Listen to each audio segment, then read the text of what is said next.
say that our nationality, our unity is above Islam. This is where it's an act of apostasy. From the UK, he says, what's the ruling on nationalism? What is meant by nationalism? When nationalism becomes more important than religion, when nationalism drives you to oppress others, or to be arrogant, or to humiliate and disrespect those who don't share your nationality, this becomes a major sin. Many countries, unfortunately nowadays, I'm talking about many countries among the Muslims. As for the non-Muslims, it's by default.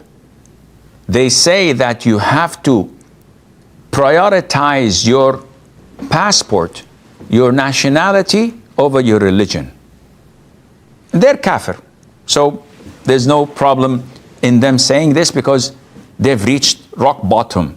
They're in hell. Who cares what they say? Whatever they say, it's blasphemous. But when you come to some Muslim countries and they say that our nationality, our unity is above Islam, this is where it's an act of apostasy. When someone in a humanitarian organization says, my religion is humanity, and it is above all religions, this is an act of apostasy. This cannot be a Muslim who says, Ashhadu an la ilaha illallah. Because he's saying that before I testify that there is no God worthy of being worshipped other than Allah, I am giving priority to this nationalism or humanity or whatever they may call it. So in this sense, yes, nationalism is prohibited, if not worse.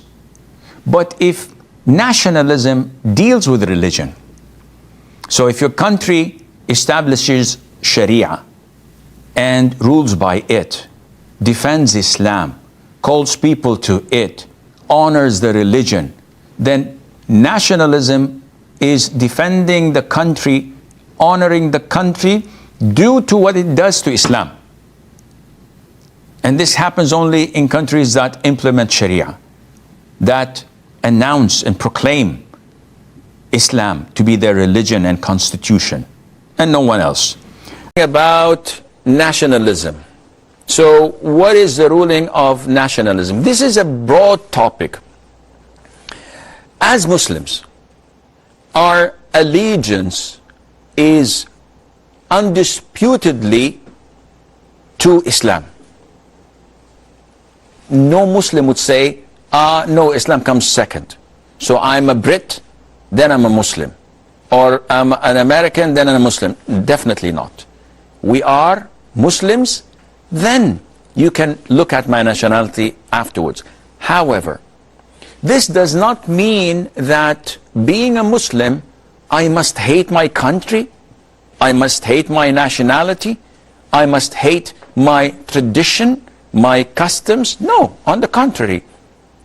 As long as it doesn't go against your allegiance, as your Islamic principles, there's nothing wrong in it. So if someone says, I am from the US and I'm a Muslim, but by Allah, I love to eat a fat, juicy steak, and this is part of my heritage, no problem. Go ahead. Someone says, I like to go to Scotland, beautiful scenery, and it makes me feel proud to belong to this country and to the heritage and the traditions that are Islamic and nothing is haram. No problem. What's wrong in that?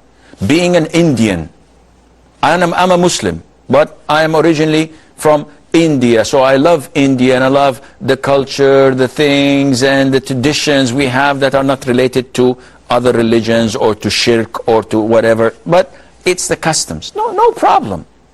But your allegiance comes first to Islam. And if your preference to your religion is second, or if your love to your country, to your nationality makes you arrogant and look down at people, then you have an issue. For example, I'm a Saudi. If I look down at you because you are a Paki, you are an Indian, if I look down at you because you are a Libyan or an Egyptian, then this takes me straight to hell. The Prophet ﷺ, a person with an atom's weight of arrogance in his heart would not be admitted to Jannah. And this is the beauty of Islam.